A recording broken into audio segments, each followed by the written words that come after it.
Hello दोस्तों, अगर आपका भी सपना है रेलवे ड्राइवर यानी असिस्टेंट लोको पायलट बनने का, तो डेली सर्चेज ला रहा है रोज रात 9 बजे ट्रेड इलेक्ट्रीशियन के थ्योरी प्लस क्वेश्चन का डिस्कशन, जो प्लेटफॉर्म के बुक से करवाया जाएगा।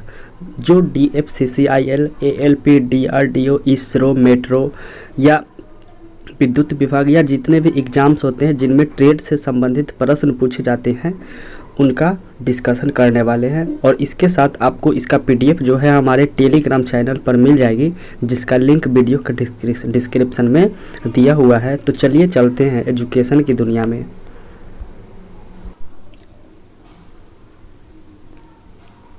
दोस्तों, हम लोगों ने पिछली वीडियो में फ्यूज के बारे में पढ़े थे कि फ्यूज कितने प्रकार के होते हैं और बस बार क्या होती है, उसमें किस धातु का यूज किया जाता है। अब हम लोग जो पढ़ेंगे कुछ महत्वपूर्ण टॉपिक को पढ़ करके फिर हम लोग ऑब्जेक्टिव की ओर चलेंगे। तो पहला है, भारतीय रेल में जो होती है प्रयुक्त डीजल लोकोमोटिव की जो क्षमता होती है वो कितनी होती है? 2000 से 2500 HP होती है। यानी भारतीय रेल में जो प्रयुक्त डीजल लोकोमोटिव जो इंजन की जो क्षमता होती है वो कितनी क्षमता होती है? तो 2000 से 2500 HP की होती है। दोस्तों, HP क्या होती है? तो ये औद्योगिक मात्रक है। और एक वाट एक होती है शक्ति की मात्रक, वाट होती है। और 746 वाट मिलकर के क्या होती है? 1 HP बनाती है। HP का मतलब हुआ हॉर्स पावर। तो 746 वाट बराबर क्या होती है? 1 HP। तो वही जो लोकोमोटिव की क्षमता होती है वो कितना होती है डीजल लोकोमोटिव की? तो 2000 से 2500 हॉर्स पावर तक की होती है।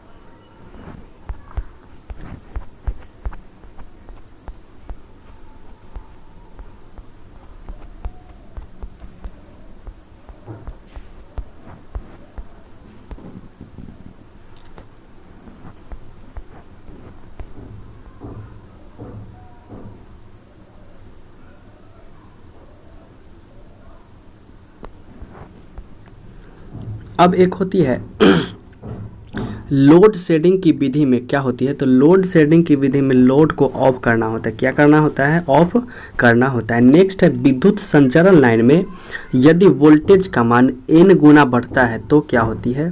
तो यदि वोल्टेज का मान n गुना बढ़ती है तो कंडक्टर का साइज 1/n² गुनी क्या हो जाती है? कम जाती है। यानी यदि वोल्टेज को यदि हम 2 गुना बढ़ाते हैं तो उसकी कंडक्टर की साइज क्या हो जाएगी? तो 1/4 गुनी क्या हो जाएगी? कम जाएगी। नेक्स्ट है, हाइड्रोलिक टरबाइन के साथ कपल्ड अल्टरनेटर में ध्रुवों की संख्या तो अधिक होती है, परंतु क्या होती है? स्पीड क्या होती है? वो सबसे कम होती है।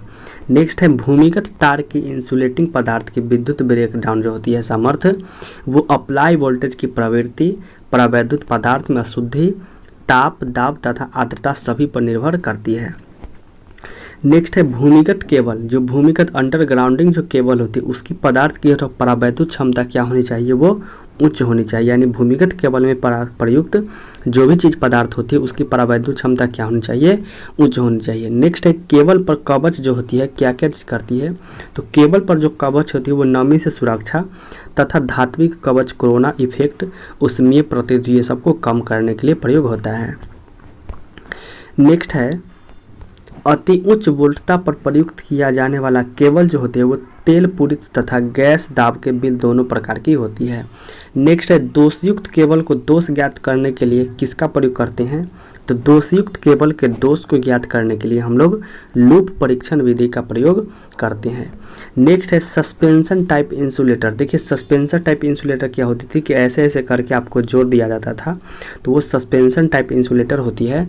और वो जो होती है लड़ी के रूप में प्रयोग होती है, जिसमें प्रत्येक डिश में क्या होती है? वोल्टेज का वितरण असमान होता है। नेक्स्ट, सामान्य ताप एवं दाब पर वायु की भंजन वोल्टता क्या होती है? 3 × 10⁴ वोल्ट प्रति सेंटीमीटर होती है। यानी इसका कहने का मतलब ये हुआ कि सामान्य ताप एवं दाब पर यदि वायु में यदि 3 × 10⁴ वोल्ट प्रति सेंटीमीटर यदि इलेक्ट्रिक जाती है तो ये क्या होती है? ये हवा को भी ये है जो ये हवा में भी ये मतलब विद्युत है जो ये जा सकती है। 3 × 10⁴ वोल्ट प्रति सेंटीमीटर यदि है तब, यानी 30,000 वोल्ट प्रति सेंटीमीटर के यदि वेग से चलती है तो ये हवा को भी ये क्या कर सकती है? हवा के माध्यम भी बना सकती है। नेक्स्ट है, संतुलित भार के लिए 3 फेज 3 वायर सिस्टम प्रयोग करना चाहिए। यानी संतुलित भार के लिए क्या करना चाहिए? 3 फेज 3 वायर सिस्टम प्रयोग करना चाहिए। चाहिए। नेक्स्ट है रेडियल प्रणाली का उपयोग हम कहाँ करते हैं, तो कम विभव पर शक्ति का उत्पादन करने के लिए किया जाता है। तो पूछा जाएगा किसका उपयोग कम विभव पर शक्ति का उत्पादन करने के लिए किया जाता है, तो रेडियल प्रणाली जो होती है इसका यूज किया जाता है। नेक्स्ट है कोरोना को कम करने के लिए कोरोना इफेक्ट जो हम लोगों ने पढ़े थे, तो कोरोना को कम करने के लिए बंडल चालकों का प्रयोग किया जाता है। नेक्स्ट है किलोवाट आवर जो होती है 24 घंटा के दौरान आउटपुट तथा इनपुट का अनुपात पूर्ण दिवस क्षमता होती है। नेक्स्ट है लघु संचरण लाइन। लघु संचरण लाइन जो होती है वो 80 किलोमीटर तक की होती है। मध्य संचरण लाइन 80 से 160 किलोमीटर तक होती है और दीर्घ संचरण लाइन जो होती है वो 160 से ऊपर तक के लिए होती है। नेक्स्ट हम लोग को देखना है सब स्टेशन जो होती है वो सामान्य तौर पर लाइटनिंग अरेस्टर का प्रयोग ट्रांसफार्मर के करीब होता है। ये लाइटनिंग अरेस्टर क्या होती है, तो आपको ये क्या होती है, लाइटनिंग अरेस्टर का ज़्यादा यूज हम लोग टावर ये सब में करते हैं। तो ये लाइटनिंग अरेस्टर क्या होती है कि ये जो होती है मान लीजिए अगर वो ऊपर में आप लगा देते हैं तो उस पर क्या यदि आपका कोई बिजली गिरती है या बिजली पात होती है तो क्या होती है वो लाइटनिंग अरेस्टर है जो वो अपने यहाँ स्टोर करके सीधे वो ज़मीन में भेज देगी, जिससे क्या होगा आपका क्षति नहीं होगा, इलेक्ट्रिक डिवाइस ख़राब नहीं होगा। तो वही जो होता है ये सब स्टेशन में सामान्य तौर पर कहाँ प्रयोग, तो ये ट्रांसफार्मर के करीब ही किया जाता है। नेक्स्ट है अधिकतम मांग को कम करने के लिए लोड शेडिंग की जाती है। उसके बाद है अधिकतम मांग को कम करने के लिए क्या करते हैं, लोड शेडिंग की जाती है। लोड शेडिंग का मतलब हम लोगों ने ऊपर देख लिए थे कि लोड शेडिंग का मतलब होता है लोड को ऑफ करना। तो अधिकतम मांग को कम करने क्या करेंगे, लोड को ऑफ कर देंगे। नेक्स्ट है 66 किलो वोल्ट से ज़्यादा वोल्टता वाले सब स्टेशन में क्या होती है, आउटडोर स्विच गियर एक होती है, आउटडोर स्विच गियर का प्रयोग किया जाता है। नेक्स्ट है दो भू संपर्क इलेक्ट्रोडों के बीच न्यूनतम दूरी कितनी होनी चाहिए, 1 मीटर होनी चाहिए। यानी दो अर्थ यदि दिया हुआ है जो प्लेट लगा हुआ है तो उसके न्यूनतम दूरी जो कितनी हो जाए, मिनिमम दूरी वो 1 मीटर होनी चाहिए। नेक्स्ट है सर्विस लाइन के लिए आमतौर पर कौन सा पोल का प्रयोग करते हैं, तो रेनफोर्स्ड कंक्रीट सीमेंट। यानी सर्विस लाइन के लिए जो हम लोग को जो गांव में या घर पे जो बिजली आती है वो पोल पर कौन सी पोल यूज करा जाता है, तो RCC पोल का यूज किया जाता है। नेक्स्ट है किसी परिपथ में उच्च प्रेरक उपस्थित होने पर क्या करते हैं, भार को ऑन या ऑफ करने पर क्या होती है, तो वो स्पार्किंग उत्पन्न होने लगती है। तो ये थी आपका महत्वपूर्ण टॉपिक। अब हम लोग चलेंगे कुछ ऑब्जेक्टिव करके, फिर आगे नेक्स्ट वीडियो में करेंगे। तो नेक्स्ट है निम्न में से कौन सा जो होती है अपारंपरिक ऊर्जा का स्रोत होती है, तो सूर्य, पवन, भूतापीय ऊर्जा ये सारी है जो ये अपारंपरिक ऊर्जा का स्रोत है। कोयला, पेट्रोलियम ये सब पारंपरिक ऊर्जा का स्रोत है। नेक्स्ट है जिस स्थान पर विद्युत का उत्पादन होता है उसे क्या कहते हैं, तो जिस स्थान पर विद्युत का उत्पादन होता है उसे हम क्या कहते हैं, पावर हाउस कहते हैं। नेक्स्ट है जिस ढालू सुरंग के द्वारा जल टरबाइन तक पहुंचते उसे क्या कहते हैं, तो ढालू सुरंग जो हमने बताया था कि डैम बना करके जो हम लोग रखते हैं और ये जो ढालू सुरंग द्वारा जो टरबाइन पर जल आती है इसी को हम क्या कहते हैं, पेन स्टॉक कहते हैं। और कंट्रोल गेट जो होते हैं यहीं पर लगा हुआ रहता है तो उसको क्या बोलेंगे, उसको हम लोग बोलते हैं पेन स्टॉक। नेक्स्ट है परमाणविक विद्युत ऊर्जा पावर प्लांट में कौन सा ईंधन के रूप में प्रयोग होता है, तो यूरेनियम 235 का प्रयोग होता है परमाणविक विद्युत ऊर्जा पावर प्लांट में। नेक्स्ट है परमाणविक विद्युत ऊर्जा पावर प्लांट में ऊर्जा स्रोत किस विधि से होती है, तो ये नियंत्रित नाभिकीय विखंडन पर आधारित होती है। दोस्तों हाइड्रोजन बम जो होती है वो नाभिकीय संलयन पर आधारित होती है और ये जो होती है परमाणु रिएक्टर ये क्या होती है, नियंत्रित नाभिकीय विखंडन होती है। और यदि ये नियंत्रित न हो तो ये फिर परमाणु बम का रूप ले लेती है। नेक्स्ट है अच्छे शीतक में न्यूट्रॉन अवशोषित करने की क्षमता क्या होती है, तो अच्छे शीतक में न्यूट्रॉन अवशोषित करने की क्षमता कम होती है। नेक्स्ट है हवा की किस ऊर्जा के रूपांतरण पवन चक्की करती है, तो दोस्तों पवन चक्की क्या करती है, हवा को गतिज ऊर्जा से बदल करके फिर यांत्रिक ऊर्जा में करती है। तो हवा की किस ऊर्जा का रूपांतरण, तो ये गतिज ऊर्जा का रूपांतरण करके पवन चक्की करती है। नेक्स्ट है 400 किलोवोल्ट के वैद्युतिक पावर प्लांट को पावर ग्रिड से ग्रिड स्टेशन तक यानी पावर हाउस से ग्रिड स्टेशन तक लाने वाले को हम लोग प्राइमरी ट्रांसमिशन कहते हैं और ग्रिड स्टेशन से सब स्टेशन पर लाने वाले को फिर सेकेंडरी ट्रांसमिशन कहते हैं। नेक्स्ट है वितरण केंद्र से उपभोक्ता तक पहुंचाने वाली लाइन को क्या कहते हैं, तो ये सर्विस लाइन कहते हैं। नेक्स्ट है डिस्ट्रीब्यूशन सब स्टेशन से उपभोक्ता को लोड सेंटर तक पहुंचाना, ये सेकेंडरी ट्रांसमिशन हो गई, और पावर हाउस से सब स्टेशन वाले को प्राइमरी ट्रांसमिशन। नेक्स्ट है दो आरसीसी खंभों के बीच की दूरी कितनी होनी चाहिए। तो दोस्तों आरसीसी खंभों के जो बीच की दूरी होती है वो 60 से 100 मीटर होती है। लकड़ी के पोल के खंभों की 40 से 50 होती है। ट्यूबुलर खंभा की दूरी 50 से 80 होती है और टावर की दूरी 100 से 300 होती है। तो आरसीसी खंभे की क्या हो जाएगी 100 से 100 मीटर। नेक्स्ट है एसी का सतह प्रभाव यानी स्किन इफेक्ट किन किन कारणों पर होती है। तो फ्रीक्वेंसी से होती है, व्यास से होती है, आवृत्ति से होती है, यानी उपयुक्त सभी हो जाएगी इसका आंसर। नेक्स्ट है एसी की किस गुण के कारण ओजोन गैस पैदा होती है। तो हम लोगों ने पढ़ा था कि कोरोना एक इफेक्ट होती है, उसमें ओजोन गैस पैदा होती है, बैगनी रंग के धुआं निकलती है और हिसिंग ध्वनि सुनाई देती है। तो कौन से, तो कोरोना इफेक्ट के कारण क्या होती है ओजोन गैस यानी O3 उत्पन्न होती है। नेक्स्ट है आयल सर्किट ब्रेकर में आर्क को कौन समाप्त करता है। तो देखिए आयल सर्किट ब्रेकर जैसे कर दिया जाए तो आयल को कौन समाप्त करेगी, अचालक तेल करेगी। यदि वैक्यूम सर्किट ब्रेकर है तो वैक्यूम हो जाएगी। यदि एयर ब्लास्ट सर्किट ब्रेकर है तो एयर शुष्क वायु हो जाएगी। तो यहाँ पे आयल सर्किट ब्रेकर है तो कौन सी हो जाएगी, आर्क को है जो ये अचालक तेल समाप्त करती है। नेक्स्ट है एयर ब्लास्ट सर्किट ब्रेकर में वायु का दाब कितना होती है। तो ये 50 से 60 kg/cm² होती है। नेक्स्ट है ELCB यानी अर्थ लीकेज सर्किट ब्रेकर कम से कम कितने लीकेज धारा को समझ सकती है। तो 100 मिली एम्पियर धारा को यह है जो ये समझ सकती है। नेक्स्ट है निम्न में से कौन रिवाइलेबल फ्यूज है। तो दोस्तों किट-कैट फ्यूज है, ये रिवाइलेबल फ्यूज है, और HRC नॉन रिवाइलेबल है, लिक्विड नॉन रिवाइलेबल है, और कार्टिलेज फ्यूज ये नॉन रिवाइलेबल है। तो रिवाइलेबल फ्यूज कौन हो जाएगी, तो ये किट-कैट फ्यूज हो जाएगी। नेक्स्ट है थर्मल रिले जो होती है विद्युत धारा के कौन से प्रभाव पर कार्य करती है।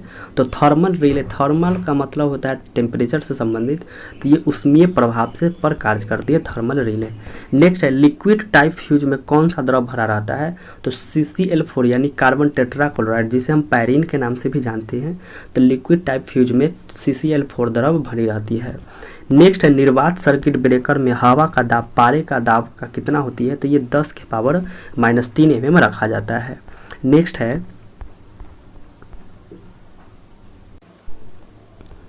सर्किट ब्रेकर किसी विद्युत वितरण परिपथ को किस अवस्था में तोड़ने और जोड़ने का कार्य करती है। तो सर्किट ब्रेकर जो है ये समान तथा असमान दोनों स्थिति में क्या करती है, ये अवस्था में तोड़ने का कार्य करती है। नेक्स्ट किस उद्देश्य से सर्किट ब्रेकर में तेल भरा जाता है। तो तेल इसलिए भरा जाता है ताकि परिपथ को तोड़ते समय क्या होगी कि चिनगारी को बुझाना और संयोजक को ठंडा करना, इसीलिए सर्किट ब्रेकर में तेल भरी जाती है। आयल सर्किट ब्रेकर की बात हो रही है। नेक्स्ट है निम्न में से कौन सी दो प्रकार की ट्रिपिंग व्यवस्था सर्किट ब्रेकर में होती है। तो शंट ट्रिपिंग कुंडली एवं अधिक वोल्टता ट्रिपिंग कुंडली होती है। नेक्स्ट है किस प्रकार की युक्ति सर्किट ब्रेकर में शॉर्ट सर्किट अथवा ट्रिपिंग में होती है। तो चुंबकीय एवं उष्मीय दोनों प्रकार की होती है। नेक्स्ट है डैश में अनुरक्षण योग पुर्जा नहीं होता है। तो MCB जिसको हम कहते हैं मिनिएचर सर्किट ब्रेकर, तो MCB में क्या होती है, अनुरक्षण योग कोई पुर्जा नहीं होती है। और मोटर के लिए कौन सी रंग के नॉब का चयन किया जाना चाहिए, आप कमेंट में ज़रूर कीजिए। नेक्स्ट है विशेषकर किस अवस्था में स्रोत को विसंयोजित करने के लिए ELCB का प्रयोग करते हैं। ELCB का मतलब होता है अर्थ लीकेज सर्किट ब्रेकर, तो ये हमेशा अर्थ दोष को ही करती है। नेक्स्ट है 250 वोल्ट से कम क्या कहलाती है, ये लो टेंशन वोल्ट कहलाती है 250 वोल्ट से कम को। नेक्स्ट है किसी खंभे का कितना भाग समान भूमि में दबाया जाना चाहिए। तो कुल लंबाई का 6ठा भाग है ये भूमि में दबाना चाहिए। नेक्स्ट है जब एक ही खंभे पर वितरण लाइन तथा स्ट्रीट लाइन दोनों हो तो खंभों की पारस्परिक परास कितना होनी चाहिए। तो 45 मीटर से अधिक नहीं होनी चाहिए। नेक्स्ट है निम्न में से किसी निम्न एवं मध्यम वोल्टता सिरोपरी लाइन का कोई भी चालक अगर सड़क के आर पार अवस्था में हो तो भूतल से कितना से कम ऊंचाई पर नहीं होनी चाहिए। तो 5.791 मीटर से कम ऊंचाई पर नहीं होनी चाहिए। नेक्स्ट है किसी भवन की छत से किसी निम्न एवं मध्यम वोल्टता लाइन को कितना से कम नहीं होनी चाहिए। तो 2.439 मीटर से कम नहीं होनी चाहिए। नेक्स्ट है किसी उद्योगशाला में मुख्यतः 3 फेज लोड तथा सीमित प्रकाश लोड के लिए प्रयुक्त केबल कैसा होनी चाहिए। तो ये 3.5 करोड़ की होनी चाहिए, ये आपको याद रखनी होगी। नेक्स्ट है किस लिए भूमिगत प्रकार के केबल में यानी अंडरग्राउंड केबल में जालीदार कवच लगाया जाता है? तो नमी से सुरक्षा नहीं, ये आंतरिक आघात से सुरक्षा के लिए लगाया जाता है। नेक्स्ट है, भूमि में कितनी गहराई पर 11 किलोवोल्ट HT केबल स्थापित करने चाहिए? तो इलेक्ट्रिक नियम के अनुसार 0.19 मीटर पर, लेकिन हम लोग 1.2 मीटर पर करते हैं। नेक्स्ट है, कितनी ऊंचाई से अधिक पर बस बार स्थापित नहीं होनी चाहिए? तो 2.7 मीटर से ऊंचाई से ऊपर ऊंचाई पर नहीं होनी चाहिए, यानी 2.7 से नीचे होनी चाहिए। नेक्स्ट है, किसी उद्योगशाला में 50 HP यानी हॉर्स पावर के लिए 3 फेज 415 वोल्ट 50 हर्ट्ज सप्लाई हेतु बस बार कितनी होनी चाहिए? तो 100 एम्पियर की होनी चाहिए। नेक्स्ट है, 400 एम्पियर धारा वहन क्षमता की सिरोपरी बस बार 2.44 मीटर लंबाई में उत्पादित की जाती है। नेक्स्ट है, किस प्रयोग हेतु MCB का प्रयोग नहीं हो सकता है? तो अति सूक्ष्म धारा को बचावे तो MCB का प्रयोग नहीं होता है, बल्कि वहाँ पर ELCB का प्रयोग होती है। नेक्स्ट है, टरबाइन जो ताप संयुक्त संयंत्र में होती है उसकी गति कितनी होती है? तो टरबाइन की गति कितनी होती है? 3000 RPM होती है, यानी रोटेशन पर मिनट, यानी 1 मिनट में 3000 रोटेशन करती है। नेक्स्ट है, हमारे किस आवृत्ति पर हमारे देश में विद्युत का उत्पादन होता है? तो 50 हर्ट्ज पर होती है, जिसमें 3 से 5% की छूट होती है। नेक्स्ट है, अपने देश में प्रयुक्त डीजल लोकोमोटिव की क्षमता, यानी रेलवे में जो डीजल लोकोमोटिव की क्षमता होती है वो कितनी HP की होती है इंजन? तो 2000 से 2500 HP तक की होती है। नेक्स्ट है, किस पदार्थ का प्रयोग सौर ऊर्जा उत्पादन और सौर सेल में करते हैं? तो सिलिकॉन का प्रयोग करते हैं। नेक्स्ट है, निम्न में से कौन सौर सेल की वोल्टता है? 0.5 वोल्ट होती है सौर सेल की वोल्टता। तो दोस्तों, आई होप कि ये वीडियो आपको अच्छी लगी होगी, तो प्लीज़ इस वीडियो के बारे में अपने दोस्तों को बताइए और हमारे चैनल को सब्सक्राइब करिए। चलिए मिलते हैं अगले टॉपिक अगली वीडियो में बचे हुए क्वेश्चन।